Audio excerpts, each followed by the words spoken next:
That is not a stock shot. It's a picture-perfect day here in Southern California as we get set for Pacific Classic Day at Del Mar.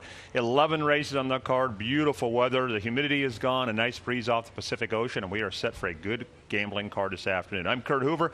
Tom Quigley is my guest. And Tom, don't want to harp on it too much because he's not running, but the story is nice just coming out of the Pacific Classic. It changes the whole kind of feel of the day, really, but it's still a great gambling card. 5 stakes races on that 11-race card. 3 of them Breeders' Cup winning year races as well. So certainly it took a little bit of the luster off the Pacific Classic, but we've got Fierceness in town, who ran a great race in the Breeders' Cup Classic over this main track. Of course, Journalism tackling older for the very first time. A lot of good gambling races on today's card, Kurt. Let's dive in. A lot to talk about. Race number 1 tips things off, 1 mile on the turf. What do we do to get the day started? Kurt, when we go through these 11 races, I'm going to talk a lot about how trainers and owners manage their horses. And specifically in race number 1, my top selection is going to be number 4, Doc Bovey. If you looked up the pedigree for Doc Bovey, this breeder breeds back the dam to the same sire each and every time. Doc Bovey has about 5 or 6 brothers or sisters. They're all full brothers and sisters. They've all won going 2 turns on the turf course. And I think last time out in Doc Bovey's debut, that was just basically a prep race, an educational run to see what they had underneath the hood.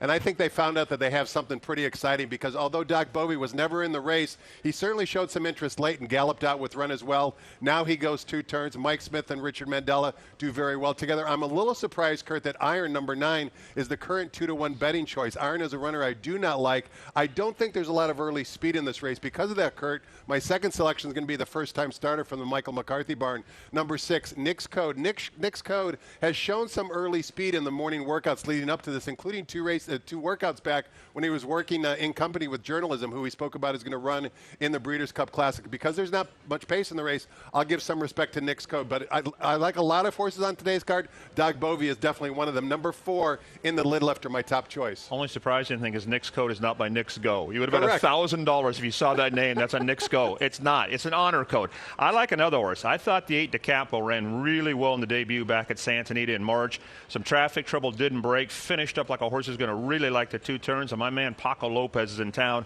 riding a couple horses for John Satter. I went the 8 on top. The 7 horse Never Ambling for Phil D'Amato for second. So 8-7 in the opener. On to race 2. Tips off to pick 4. A field of 10 set to go. 16 non-winners, 2 life.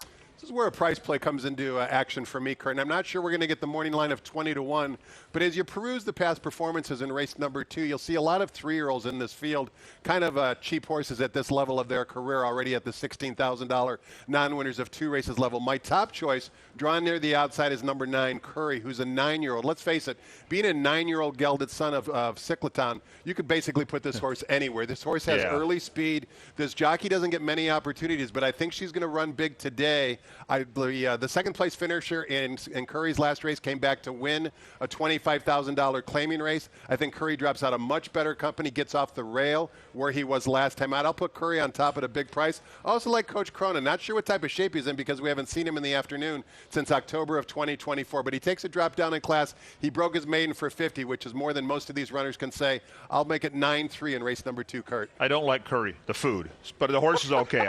Curry, the whole thing, the smell, the food, no thanks. I'm chalky here. I thought Jaguar John would be very, very tough to beat. Comes out of better races. I love the outside draw. Rispoli stays on board on the drop. Typical has slow work after the race. I think he gets a great trip on the outside. So put the 10 on top of the 2 wild recruit 10-2. But I can see your case for Curry at a price. And you do like Coach Cronin, right? You might not like Cronin, but you like Coach Cronin. But I like Mick Cronin. Correct. Yes, I don't particularly like the horse, but I like the coach. Coach Cronin is a horse player too. Oh yeah, big time. Yeah, kind of flip flopping. So Coach Cronin's all right. Curry we don't eat. We move on to the 3rd race. Got a field of 12 going here. Another good gambling race, I thought here. Anxious to see what you do with number 3, Brazenly, Kurt, because I'm going to throw him right out. And the reason why is I'd love to own Brazenly because over the last 2 years he's earned almost $200,000. He's an ATM. Exactly right. Run him every couple of weeks and he gets a check.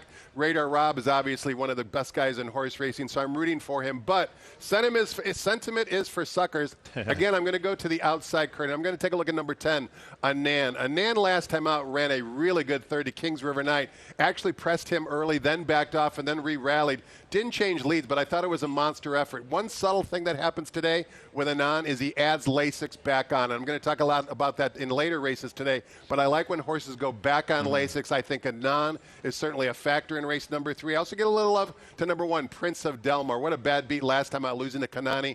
Kanani came back and won again, earning a Beyer speed figure of 84, flattering Prince of Del Mar. Inside draw, improving Beyer speed figures. I also respect number 2, Winning Patriot. You picked Winning Patriot last time. I completely missed the break, had no shot. I'm willing to give him a chance as well. But I'm trying to be brazenly by using number 10, Anand, and number 1, Prince of Del Mar. I'm going to do something I haven't done the entire meet, and that's saying something, Tom. I'm going to pick a 30-1 shot. Chrome Flash? No, Freeport Joe. Okay. I have been chasing this horse. He's finally where he should have been all along. Cowbreds on the turf. You look at his form, and it's very muddied up. He's been facing infinitely better horses. He got beat 3-4 lengths by Kings River Knight. He's a very, very hard horse to ride because I've tried him a couple times. He gets rank, he pulls, he fights the rider. I love this rider getting on board because if you watch his races back a ways at Golden Gate, this rider gets along with this horse. I think he'll make a late run. Even his race in San Francisco Mile last year, got beat by Lamas, Air Force Red, and Balnikov. I think this horse is going to fire today, Tom. I don't know if he's good enough, but I know he's going to be a giant price, and I've been chasing him, and I think he gets a good trip today. So I'm going to try and blow it up. Can you imagine if Curry wins race 2, Freeport Joe wins race 3, what that pick 5 is going to pay? Yeah. Hopefully we'll have it. Hopefully we're on the right page there. So I'm going to go the 4 on top, and I love the way Vodka won. He looks like a horse who's the light bulb has gone on with him. Kent DeSommer riding well. 4-6. Let's try to get a 30-1 shot home to spice up Pacific Classic Day. On to race number 4, field of 6. I don't know, a race to me to spend a lot of time on, Tom, because it looks like McCarthy or Baffert, and it's not in the pick 6. I don't know. What do you make of this race? I'm trying to beat Baffert because although he was, I should say, she was the 1-2 beaten favorite last time out, she really didn't show a whole lot, and I know that being owned by My Racehorse, that whole group of owners probably had something to do with the 1-2 morning line favorite. Blinkers come off, which is a good move for the Baffert barn, but I'm going to try and beat Miss Trowler at a short price. I'm going to go in a different direction, Kurt, on the outside. Richie Baltas. One thing I've learned the hard way is when Richie Baltas rides Flavian Pratt, he means business. Yeah. Baltas does not do well with first-time starters, but this horse shipped over from San Luis Rey and has been training at Del Mar. The clockers like the way she's working. I'll give her a shot to upset the apple cart, but I also like, as you mentioned, Kurt, one of the Michael McCarthy runners. That would be number 3, Molly E. Michael does well. This is the Dams does well with first-time starters. This is the Dams for Soul, and Johnny V's in town to ride as well. Paco, Flavi, and Johnny V all in town to ride. Must be a big day, as we well know. So I'll make race 4 6-3 in that order. I went 3-4. I was not real creative. Mistral stumbled bad, lost all chance at the start last time, so I think she'll run better, but I went to Molly E, slight nod. 3-4 in race number 4. On to the 5th. Scratch the 1, Nassau's Last Hurrah. Scratch the 8, Full Serrano. I don't know if you can be more creative than I am, Tom. I don't see any way around 4-7 in here. Do you? Slightly. Okay. I respect Formidable Man, and how can you not? He's 5 for 5 over this turf course. He loves Del Mar, as all of us do. But I do think perhaps there's a horse in here that could upset him because he beat him last time out, and that's number 7, King of Gosford. I talked earlier with the Richard Mandela training in race number 1 about how the trainers and owners are managing their horses. We're going to see throughout today's card, Phil D'Amato is managing his barn with his talented horses to get to the Breeders' Cup. And in my opinion, that's exactly what they're doing with King of Gosford. This is just his 3rd start in 2025. He's got that good improving Beyer speed figure pattern. Each race better than the previous one. When you take a look through the PPs and see when Flavian's in the saddle, he fires big time. I'm sure they have their hopes on the Breeders' Cup Mile. If King of Gosford performs well today, I'll put him on top. And, of course, Formidable Man, I'll make a close second. Kind of a coin flip for me, but I'll give the nod to King of Gosford. I thought it was A or B, either or. I'm going to go 4-7 in the 5th race. 6th race, the Tory Pine Stake, Grade 3 event, $150,000 purse. Tenma, the morning line favorite at even money. How do you sort out this field of 7? Might grab a hot dog and maybe an adult beverage for this race, Kurt, because it's to me my least favorite race on the card. Simply because Bob Baffert has dominated this race. He's won the Tory Pines 3 of the last 4 years, and it looks like he's got basically the 2 main contenders here drawn inside. Number 1, Tenma, number 2, Howin. A little bit unusual to see the workout pattern for Tenma. It's not the typical Baffert drill hard type of routine, just 1 bullet workout since that effort in the Kentucky Oaks. That race, by the way, produced 3 next out winners. But I'm going to go with the other Bob Baffert runner, the daughter of gun runner, number 2, Howin, who beat Older last time. And conversely to Tenma's workout pattern, How Win, since that effort on August 1st, now has 2 bullet workouts since that effort out of the 3 workouts in the morning. Lasix was on last time. Lasix comes off this time. But I just think How Win for today might be the better filly. Long-term, Tenma, probably the more accomplished and talented filly. But today, I think How Win upsets the apple cart slightly over Tenma. I veered off a different direction. I obviously respect the 2 efforts, but I sure like the way Almond Joy is going. Look, I know she's Calbred. I know it's a big jump in class, but Tom, you watched her last race. I mean, Kent literally sat on her for the last quarter mile. She's won her last 4 in a row. I mean, the number, I don't think the number does the race justice. He didn't let her run maybe a quarter of a mile. She's getting so good right now. Aggie Ordonez has done an excellent job with her. I know it's a big step up, but I think she might be able to be up to it. I put her on top over How Win. So I went 6-2 in the Tory Pines. And again, this does kick off this afternoon's pick 6. 7th race tips off the pick 5. This is a really good gambling race. Might be, to me, the best betting race in the card. How do you sort this one out? Kurt, I talked about races I like, and this is certainly one of them. In addition to race number 1, which I plan to gamble on, race number 7 is another race that I plan to gamble on, and it's for fillies and mares going 1 mile to turf, as you mentioned. I like the chances of number 2, Spicy Berg, for the Michael McCarthy barn. If you kind of dig through her past performances, she's a lightly raced 5-year-old mare, but all 3 career wins have been on the turf course, and maybe more importantly, once again, the re-addition of Lasix. All 3 of her wins came with Lasix on. Last time out, her running line looks like she bled. I like that Michael McCarthy still decides to stretch her out. He gets Ricky Gonzalez. They teamed up to win the Grade 1 Del Mar Oaks. Gonzalez riding well, too. Yeah, particularly for McCarthy. They won the Grade 1 Del Mar Oaks with velocity. So at a price, I think Spicy Bug might be able to take them wire to wire. I like her today. I'll gamble on her at odds of 6-1. I also like the chances of number 5, who is Sneaker. Early speed, again, Lasix goes back on. She's been running in stakes races, can't use Lasix, but when you look through her form when she's using Lasix, she fires well. Unfortunately, all 4 of her career wins have come over the San Diego turf course, but I like her chances today because there's not a whole lot of early speed, and I also respect a filly that I know you like, Kurt, Hannah Buckle, who won for you last time when we did the seminar together. Yeah. But I like Spicy Bug on top to perhaps upset the field. Yeah, I like 2 prices are almost equally. I had a tough time who to pick, Tom, and one is Hannah Buckle. I love the way she won last time. Her maiden was so good last year. Then the wheels kind of came off. The wheels went back on last time. She exploded. She won for fun. I think she can handle a jump up in class. And the other horse I thought at a price, Kinjani. Her race 3 back at the non-winners 2 condition was very good. Then she was eased. Then she just kind of ran around the track on 1 mile and 3/8. I think she's better going a mile, and she's going to be a price. So I went to 1-8 in this afternoon 7th, and I could have gone either way on top. Good gambling race. 8th race tips off the late pick 4. Take out 10, 11, and 12. Tom, I thought Miss Kona ran sensational first time out. I think she's going to be very, very tough to beat. Little concerned if she didn't show any speed, but man, was she rolling late. She really was. If you didn't watch the race, go back and watch the replay because very impressive. Peter Eaton also does well with career second-time starter. So I respect her. She's getting an extra half furlong to work with as well. So I put her second, but I do think there's a first-time starter who might be able to upset her, and that would be the filly drawn right outside of her, number 6. God bless her. Luis Mendez does so well with these 2-year-old colts, fillies, and geldings, and I like the fact that in her most recent workout on August 23rd, she outworked Nick's Code, that first-time starter we spoke about in race number 1 for trainer Michael McCarthy. It was a three-horse gate drill, and she drew inside and basically put away the company, including Nick's Code. For a 2-year-old filly, that kind of caught my eye a little bit. Also, the Dam won her debut at Saratoga, granted in a maiden special weight race, but it was on the Saratoga turf course. This is her first foal, but there's a little bit of precocity in the pedigree as well. God bless her, is drawn right outside of Miss Kona. I'll make race 8, which kicks off the 50-cent late pick 4, 6-5. Yeah, I put Miss Kona on top. Thought she ran really well. I thought Danzig Daisy ran well. The filly who beat her 2 Sass is a pretty nice filly of Sam Scolamari. She's entered tomorrow in the stake, and this horse is trained well on dirt. So 5-4. In race number 8. Okay, on to the 9th race. Man, is this a good race. The Green Flash, this race has come a long way, Tom. And when it first started out, it was kind of an afterthought race. Right. It was just kind of an added little stake. Now it's a graded race. You get a big field. And for people who don't know what it's named for, it's not named for a horse. It's named for the effect when the sun goes down over the Pacific, there's a green flash. If you don't believe it, watch it sometime. I've lived here 35, 40 years. I've never seen one yet. I have. It doesn't always happen, but that's why it's the Green Flash. There might have been a horse named that, but it's named after the sun going down. not? All right, what do we do in the Green Flash, Tom? With all that hype about what a great race it is, Kurt, unfortunately I landed on the favorite, number 10, Motorius. And he's a really good horse. Not only is he a really good horse, but again, we've got Phil D'Amato managing this horse with expectations to go in the Breeders' Cup. This is Motorius' just second start in 2025.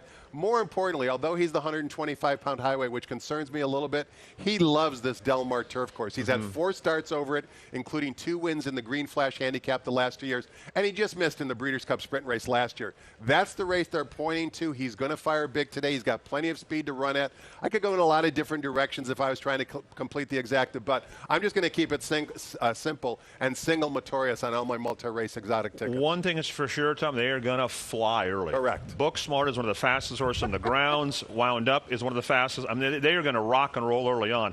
I respect Motorius immensely. He's just a really good horse. I picked him second. I'm going to take a little price shot here with the 2, No Nay Hudson, in town here for Wesley Ward. I thought this horse ran giant last year in this race. Ran third, beaten less than a length by Motorius. I thought ran very, very well. I thought he had a decent race at Pimlico. I saw this horse schooling yesterday, Tom. He could not have looked any better. Blake Keep, Wesley Ward's main man, was with him. And I said to Blake, I said, who is that horse? He said, that's No Nay Hudson. I said, wow. And he said, yeah, he's doing really good. And I think, Tom, he's going to get a great trip because he's not going to be in front, but he's going to be up close behind all those fast horses. So I thought at a pricey to look, and I love Kimura on a horse like this, getting that kind of trip. 12-1. I'm never going to talk you up a horse that you like at that price. 210 for me in the Green Flash. All right, the Pacific Classic. All right. This is going to sound funny, Tom, but the scratch of Nisos has really thrown me off. Not that I was going to single him. Follow me on this. I thought with Nisos and Journalism in the race, one of the 2 was going to win. I thought it was A or B, okay? So you should say with Nisos out, you're going to single Journalism, but I'm not. Now I think it changes the whole way the race shapes up. Dynamic? Yeah, the whole race kind of gets a little funky to me now. I mean, obviously, I respect Journalism. He's a really good horse, but I don't think he's a slam dunk. What about you? I do. Okay. I do think he's a slam dunk. And I can see that side of it, too. I respect fierceness immensely because his effort in the Breeders' Cup Classic last year was lights tremendous. 45 and change, 109 and change. Kept he was going. the only horse to survive the pace battle, and he was battling late, even though he finished second. Maybe he's a horse for course. Who knows? Maybe he likes this main track. If he does, he's going to fire big with the scratch and Nisos. But I don't think he's the same horse this year that he was last year. As a 4-year-old, I think he's tailed off. It's so hard. I obviously was the 2-year-old champion. Then he was a good 3-year-old, but now he's a 4-year-old. I know they have expectations, and it's really a no-lose situation. They ship out here. If they win, they're in the Classic, and they're going to run over the Del Mar surface. But having said all that, with the weight break and the way that Journalism just tries hard every step of the way as they get closer to the finish line, I just respect Journalism too much today at the 1.25-mile distance. That weight break to me is very, very significant, irregardless of what pace dynamics change. There's other speed in this race as well, Kurt. Midnight Mammoth is going to go. Doesn't have the brilliant speed like Nisos does, but the pace will be honest, I think. And with the pace being honest, I think Journalism is kind of a slam dunk in the Pacific Classic. I picked him. I did pick him on top. I just don't 100% trust him in his spot. So I picked Journalism on top. I actually put Midnight Mammoth second. I know it's a big class test, Tom, but a couple things in his favor. He loves this main track at Del Mar. I thought he ran lights out in the Gold Cup, and Skippy Longstocking's a real horse, right? That was not a mishmash race. That was a good horse, and he tried every step of the way. He can run all day. He's not real quick, but he's that steady. He keeps coming at you, right? He's going to fire. I don't know if he's good enough, but I know turning for home, he's going to be in the hunt, and maybe he can get it done. So I'm going to go 6-2. Fierceness is an either-or. I could see him winning. I could see him running third or fourth. I don't know really how to place it. For a small field, it's a very intriguing race the way it shapes up, Tom. And Midnight Mammoth, owned by owner Jeffrey Singara. He's done this before with Blues, the Standard, and other horses. He's got a sharp eye. He dipped into the claim box for Midnight Mammoth way back when. He's turned him into a graded stakes winner. I'm rooting for him, and he's got a lot of ability. He tried hard every step of the way. Today's the day, though, for us to gauge how good the 3-year-old crop is, specifically as it relates to both Journalism and Sovereignty when they run against the older age group. 11th and final, if you're still with us. It's Del Mar Handicap, scratch to 2 and the 3. Gold Phoenix. Boy, I got to give the owners and Phil D'Amato a lot of credit. Can't remember the last time a horse is going for a 4th straight stakes win. It's incredible. Just to run in 4 straight stakes, the 4 years in a row. So hats off to Gold Phoenix. All that aside, I think he's vulnerable here on the sentimental part. What do you do here, Tom? I do too, Kurt. I think he's sentimental. He's the high weight. He's drawn outside. He's won from that before. But, you know, the 1 3/8 distance is so quirky, like you said, for Gold Phoenix to win 3 consecutive years. Amazing. This race, hats off to Little Red Feather and the rest of the owners. I'm going to use the 2 runners, Kurt, that exit the Eddie Reid. Number 4, Stay Hot. Number 1, Balnikov. I really like Stay Hot. I think he's got a lot of ability. Last time out, he had to kind of check or pause early. He lost all chance. Formidable Man, we spoke about a little bit earlier, a likely winner of one of the earlier races. And number 1, Balnikov. If you go back and watch the replay for the Eddie Reid, he kind of made an early move. He loomed up. He looked like he was going to be dangerous at the top of the lane, and then he flattened out. They switch over to Antonio Fresu. They drew the rail. I think they're going to be patient. He only has 1 win from his last 11 starts. Could he get bitten race-wise? Could he become pack animalish? I'm going to give him one more shot today, particularly at a price of 12 to 1. That middle move that he made last time told me that he still has a little bit of life in his legs. But I am, if he was the 6 to 5 favorite, I'd try and beat him. But at 12 to 1, I'm going to put him in my exotics. But I do like Stay Hot on top to close it out in the Del Mar Handicap. I like a horse a lot here, another horse. I think Final Boss is getting really, really good right now. His race back in June at Santee, I bet my fill in the blank on him that day. First of all, I thought he might have lost the photo. It was very tight. Then had to survive a fairly lengthy inquiry, and they left him up. I loved his win last time, and he's going to be in front of the favorites. He's going to get that great kind of trip. I think he's getting better. I don't think that this will be a problem, so I'm going to go to that horse on top, Final Boss, the 8, and then put Gold Phoenix second in a good race to close out a very good card. Tom, happy gambling today. It's a really good card. The weather has cooperated, some big pools, and if you're right today, one of those days to me, Tom, you don't have to be right all day. You got to be right once or twice, and you can have a really good day. It's a $4,000 live money tournament on track and also through FanDuel. So if a few of those contest players are right, they're going to walk out of here with a lot of money. And they help the pools, too. More money for the rest of us to divvy up, hopefully. Tom, thanks for your time. Happy Pacific Classic Day, Kurt. You too, Tom. Tom Quigley has been my guest. Thanks to all of you for watching. We're about 34 minutes away from game time. I'll see you in the paddock in about 15 minutes.